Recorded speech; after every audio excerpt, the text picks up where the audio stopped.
All, welcome to my YouTube channel Megha vlogs. ಇವತ್ತು ನಾನು ನಿಮಗೆ ಹೊನ್ಗೊನೆ ಸೊಪ್ಪಿನ ಬಸ್ಸಾರು ಮತ್ತು ಪಲ್ಯ ಮಾಡೋದು ಹೇಗೆ ಅಂತ ತೋರಿಸ್ತೀನಿ. ನಾನು ನೆನ್ನೆ ಊರಿಗೆ ಹೋಗಿದ್ದೆ, ಹಾಗೆ ಹೊನ್ಗೊನೆ ಸೊಪ್ಪನ್ನು ತಂದೆ. ಅದಕ್ಕೆ ಇವತ್ತು ಹೊನ್ಗೊನೆ ಸೊಪ್ಪಿನ ಬಸ್ಸಾರು ಮತ್ತು ಪಲ್ಯ ಮಾಡೋದು ಹೇಗೆ ಅಂತ ತೋರಿಸ್ತಿದ್ದೀನಿ. ಏನಂದರೆ ಹೊನ್ಗೊನೆ ಸೊಪ್ಪು ತುಂಬ ಒಳ್ಳೆಯದು ಕಣ್ಣಿಗೆ ಮತ್ತು ಕೂದಲಿಗೆ.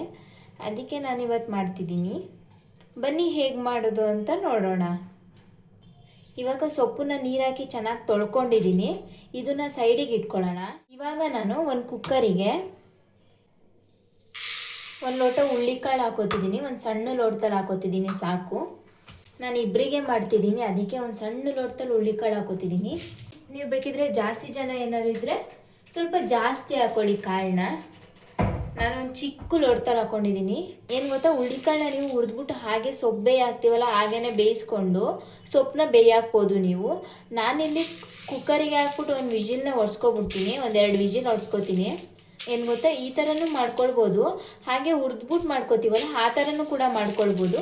ನಾನು ಹೀಗೆ ಕುಕ್ಕರಿಗೆ ಹಾಕ್ಬಿಟ್ಟು ಬೇಯಿಸ್ಕೊತೀನಿ. ಇವಾಗ ಹುಳ್ಳಿಕಾಳು ಹಾಕಿದ್ದೀನಿ. ಇವಾಗ ಒಂದೆರಡು ಲೋಟ ನೀರು ಹಾಕೋತೀನಿ.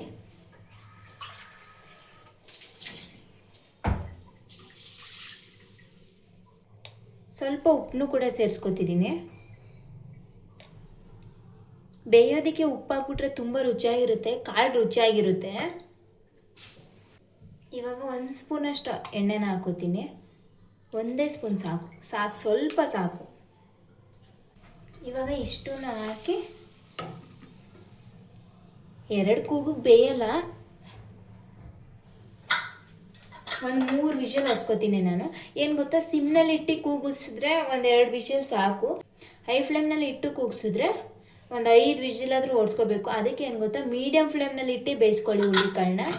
ಇವಾಗ ನಾನು ಒಂದು ಸಿಮ್ಮಲ್ಲಿ ಇಟ್ಟು ಬೇಯಿಸ್ಕೊತೀನಿ, ನಾನು ಬೇಗ ಬೇಯುತ್ತೆ. ಹಾಗಾದರೆ ಒಂದು 2 ವಿಷಲ್ ಹೊಡ್ಸ್ಕೊತೀನಿ. ಇವಾಗ ನೋಡಿ ಹುಳ್ಳಿಕಾಳು ಬೆಂದಿದೆ. ಜಾಸ್ತಿ ಬೇಯಿಸ್ಕೊಂಡಿಲ್ಲ, ನಾನು ಮೀಡಿಯಮಾಗಿ ಬೇಯಿಸ್ಕೊಂಡಿದ್ದೀನಿ. ಇವಾಗ ಸೊಪ್ಪು ಹಾಕಿ ಬೇಯಿಸ್ತೀನಲ್ಲ, ಅವಾಗ ಒಂದು ರೌಂಡ್ ಬೇಯ್ಕೊಡುತ್ತೆ. ಇವಾಗ ನಾನು 1-2 ಲೋಟ ನೀರನ್ನ ಹಾಕ್ತಿದ್ದೀನಿ.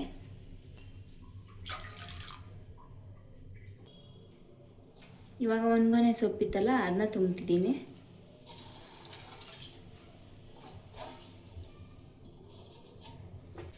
ಇವಾಗ ನಾನು 1-2 ಟೊಮೊಟೊ ಹಾಕ್ತಿದ್ದೀನಿ.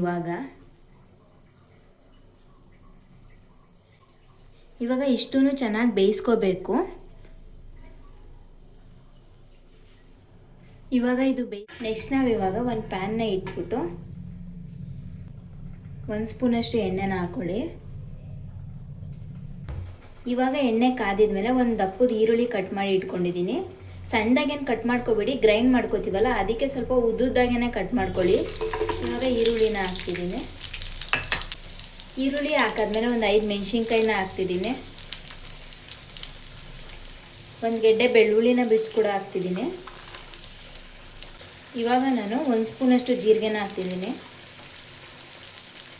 1 ಸ್ಪೂನ್ ಮೆಣಸು ಸಾಕು. ಇವಾಗ ಇದನ್ನು ಬಾಡಿಸ್ಕೊಳ್ಳೋಣ, ಕಲರ್ ಚೇಂಜ್ ಆಗೋವರೆಗೂ ಬಾಡಿಸ್ಕೊಳ್ಳೋಣ. 10 ರೂಪಾಯಿಗೆ ಅದು ಸೊಪ್ಪು ಬೇಯ್ತಾ ಇರಲಿ. ಏನು ಗೊತ್ತಾ, ಬಸ್ಸಾರು ಮಾಡಿಕೊಂಡ್ರೆ ತುಂಬ ಚೆನ್ನಾಗಿರುತ್ತೆ. ಇವಾಗ ನಾನು ಇದಕ್ಕೆ 1-2 ಸ್ಪೂನಷ್ಟು ಕಾಯಿನ ಹಾಕ್ತಿದ್ದೀನಿ. ಇಷ್ಟನ್ನು ನೀಟಾಗಿ ಫ್ರೈ ಮಾಡ್ಕೊಳ್ಳೋಣ. ಇವಾಗ ನಾವಿಷ್ಟು ಫ್ರೈ ಮಾಡಿಕೊಂಡ್ರೆ ಸಾಕು. ಇವಾಗ ಇದನ್ನ ತಣ್ಣಗಾಗಕ್ಕೆ ಬಿಡೋಣ. ಇವಾಗ ನೋಡಿ ಹೊನ್ಗೊನೆ ಸೊಪ್ಪು ಕೂಡ ಬೆಂದಿದೆ. ನೋಡಿ ಈ ಥರ ಬೆಂದರೆ ಸಾಕು. ಟೊಮೊಟೊ ಕೂಡ ಬೆಂದಿದೆ. ಇವಾಗ ಒಂದು ಮಿಕ್ಸರ್ ಜಾರಿಗೆ ನಾವು ಹುರಿದಿಟ್ಕೊಂಡಿದ್ವಲ್ಲ, ಅದು ತಣ್ಣಗಾಗಿದೆ, ಅದನ್ನು ಹಾಕೋತಿದ್ದೀನಿ. ತಣ್ಣಗಾಗಬೇಕು, ಅಲ್ಲಿವರೆಗೂ ಬಿಟ್ಬಿಡಿ. ತಣ್ಣಗಾದ್ಮೇಲೆ ಗ್ರೈಂಡ್ ಮಾಡ್ಕೊಳ್ಳಿ.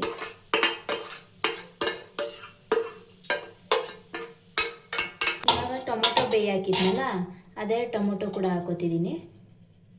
ಆಮೇಲೆ ಒಂದು ಸೌಟ್ ಕಾಳು ಮತ್ತು ಸೊಪ್ಪನ್ನು ಕೂಡ ಹಾಕೋತಿದ್ದೀನಿ. ಬಸ್ಸಾರಿಗೆ ಇದು ಹಾಕಿದ್ರೇ ಟೇಸ್ಟ್ ಬರೋದು. ಇವಾಗ ನಾನು ಹುಣಸೆ ರಸ ಹಾಕ್ತಿದ್ದೀನಿ. ಹುಣಸೆಹಣ್ಣ ನಾನು ಮೊದಲೇ ಹುಣೆ ಹಾಕಿ ಇಟ್ಕೊಂಡಿದ್ದೆ, ಸ್ವಲ್ಪ ಹಾಕ್ಕೊಳ್ಳಿ. 1 ಹಿಡಿಯಷ್ಟು ಕೊತ್ತಂಬರಿ ಸೊಪ್ಪನ್ನ ತೊಳೆದೇ ಹಾಕ್ತಿದ್ದೀನಿ. ಇವಾಗ ಇಷ್ಟನ್ನು ಗ್ರೈಂಡ್ ಮಾಡ್ಕೊಳ್ಳಿ. ಇವಾಗ ನೋಡಿ ಗ್ರೈಂಡ್ ಮಾಡಿದ್ದಾಯಿತು. ನುಣ್ಣು ಗ್ರೈಂಡ್ ಮಾಡ್ಕೊಳ್ಳಿ. ನೋಡಿ ಈ ಥರ ನುಣ್ಣು ಗ್ರೈಂಡ್ ಮಾಡ್ಕೊಳ್ಳಿ. ಮೆಣಸೆಲ್ಲ ಹಾಕಿರ್ತೀವಲ್ವ, ಅದಕ್ಕೆ ಸ್ವಲ್ಪ ಸಮಯ ಬೇಕು, ಅದಕ್ಕೆ ನುಣ್ಣಗೆ ರುಬ್ಕೊಳ್ಳಿ ಆಯಿತಾ.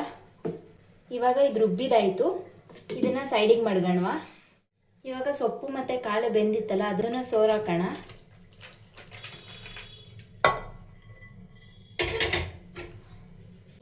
ಇವಾಗ ಇದು ಸ್ವಲ್ಪ ಹೊತ್ತು ಬಿಡೋಣ. ಇದನ್ನು ಬಸ್ಸಾರಿಗೆ ನೀರು ಒಯ್ಯೋಣ. ಇವಾಗ ಇದು ಹಾರಲಿ. ಒಗ್ಗರಣೆಗೆ ಸ್ವಲ್ಪ ಎಣ್ಣೆ, ಕರಿಬೇವಿನ ಸೊಪ್ಪು, ಬೆಳ್ಳುಳ್ಳಿ, ಆಮೇಲೆ ಮೆಣಸಿನ್ಕಾಯಿ, 2 ಒಣಮೆಣ್ಸಿನ್ಕಾಯಿ ಅಷ್ಟೂ ಫ್ರೈ ಆದಮೇಲೆ ರುಬ್ಕೊಂಡಿದ್ವಲ್ಲ ಮಸಾಲೆ ಅದನ್ನು ಹಾಕ್ತಿದ್ದೀನಿ.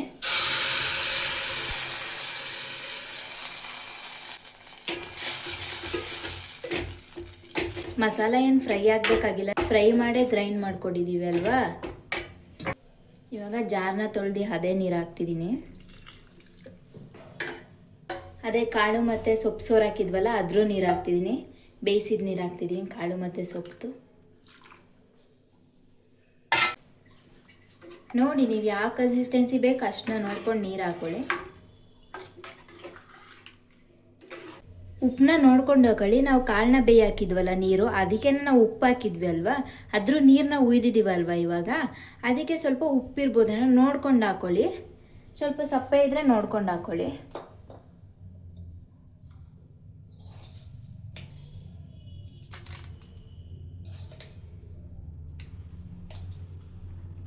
ಇವಾಗ ನಾನು ಸ್ವಲ್ಪ ಉಪ್ಪು ಹಾಕಿದ್ದೀನಿ. ಬೇಯಲಿ, ಕುದಿ ಬರಬೇಕು, ಅಲ್ಲಿವರೆಗೂ ಬೇಯಿಸ್ಕೊಳ್ಳಿ. ಇವಾಗ ನೋಡಿ ಕುದಿ ಬಂತು. ಈ ಥರ ಒಂದು ಕುದಿ ಬಂದರೆ ಸಾಕು, ಬಸ್ಸಾಂಬಾರು ರೆಡಿ ಆಯ್ತು. ಈಗ ಈ ಥರ ಒಂದು ಕುದಿ ಬಂದರೆ ಸಾಕು, ಇದು ರೆಡಿ ಆಯ್ತು. ಈಗ ಸೊಪ್ಪಿಗೆ ಒಗ್ಗರಣೆ ಹಾಕೋಣ ಬನ್ನಿ. ಇವಾಗ ಒಂದು ಪ್ಯಾನ್ಗೆ 1 ಸ್ಪೂನ್ ಆಗುವಷ್ಟು ಎಣ್ಣೆ, ಚಿಕ್ಕದಾಗಿ ಕಟ್ ಮಾಡಿ ಇಟ್ಕೊಂಡಿದ್ದೀನಿ ಒಂದು ಈರುಳ್ಳಿನ, ಅದನ್ನು ಹಾಕ್ತಿದ್ದೀನಿ. ನಾನು ಇದಕ್ಕೇನು ಇವಾಗ ಸಾಸಿವೆ ಜೀರಿಗೆ ಏನೂ ಹಾಕಲ್ಲ, ಬಸ್ಸಾಂಬಾರಲ್ವಾ ಅದಕ್ಕೇ ನಾನು ಹಾಕಿರ್ತೀನಿ. ಇವಾಗ ಇದನ್ನ ಸಿಂಪಲಾಗಿ ಫ್ರೈ ಮಾಡ್ಕೊಳ್ಳೋಣ. ಏನು ಗೊತ್ತಾ, ಹುಳ್ಳಿಕಾಳು ಬದಲು ನೀವು ಮೊಟ್ಟೆ ಕೂಡ ಹಾಕೋಬೋದು, ಇಲ್ಲ ತಗ್ನಿಕಾಳು ಹಾಕೋಬೋದು. ಆ ಥರ ಯಾವ ಥರನಾದರೂ ಕಾಳು ಹಾಕೋಬೋದು, ಬೇಳೆ ಹಾಕೋಬೋದು, ಏನಾದರೂ ಹಾಕೋಬೋದು, ಇಲ್ಲ ಮೊಟ್ಟೆ ಕೂಡ ಹಾಕೊಂಡು ಫ್ರೈ ಮಾಡ್ಕೋಬೋದು. ಹಾಗೆ ಸೊಪ್ಪಿಗೆ ಇವಾಗ ಈರುಳ್ಳಿ ಕಲರ್ ಚೇಂಜ್ ಆಗೋವರೆಗೂ ಫ್ರೈ ಮಾಡ್ಕೊಳ್ಳೋಣ. ಸೊಪ್ಪನ್ನ ಸೋರಾಕಿ ಇಟ್ಟಿದೆ ಅಲ್ವಾ, ಅದನ್ನು ಹಾಕ್ತಿದ್ದೀನಿ. ನಾನೇನು ಮಾಡಿದ್ದೀನಿ ಗೊತ್ತಾ, ಈಗ ಸೊಪ್ಪಿಗಿಂತ ಕಾಳೆ ಸ್ವಲ್ಪ ಜಾಸ್ತಿ ಹಾಕಿದ್ದೀನಿ, ಆವಾಗ ತಿನ್ನೋಕೆ ಚೆನ್ನಾಗಿರುತ್ತೆ.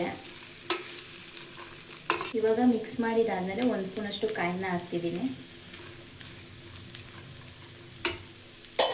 ಇವಾಗ ನೋಡಿ ಇದು ರೆಡಿ ಆಯಿತು. ನೋಡಿ ಬಿಸಿ ಬಿಸಿ ಮುದ್ದೆ, ಬಸ್ಸಾರು, ಹೊನ್ಗನೆ ಸೊಪ್ಪಿನ ಪಲ್ಯ ರೆಡಿ ಆಯಿತು. ಇವಾಗ ಇದಂತೂ ಬೆಸ್ಟ್ ಕಾಂಬಿನೇಷನು. ನೀವು ಕೂಡ ಈ ರೆಸಿಪಿನ ಒಂದು ಸಾರಿ ಟ್ರೈ ಮಾಡಿ ಹೇಗಿದೆ ಅಂತ ಕಮೆಂಟ್ ಮಾಡಿ. ನಿಮಗೆಲ್ಲ ಇಷ್ಟ ಆದರೆ ಲೈಕ್ ಮಾಡಿ, ಶೇರ್ ಮಾಡಿ, ಕಮೆಂಟ್ ಮಾಡಿ, ಸಬ್ಸ್ಕ್ರೈಬ್ ಮಾಡ್ಕೊಳ್ಳೋದನ್ನ ಮರಿಬೇಡಿ. Thank you.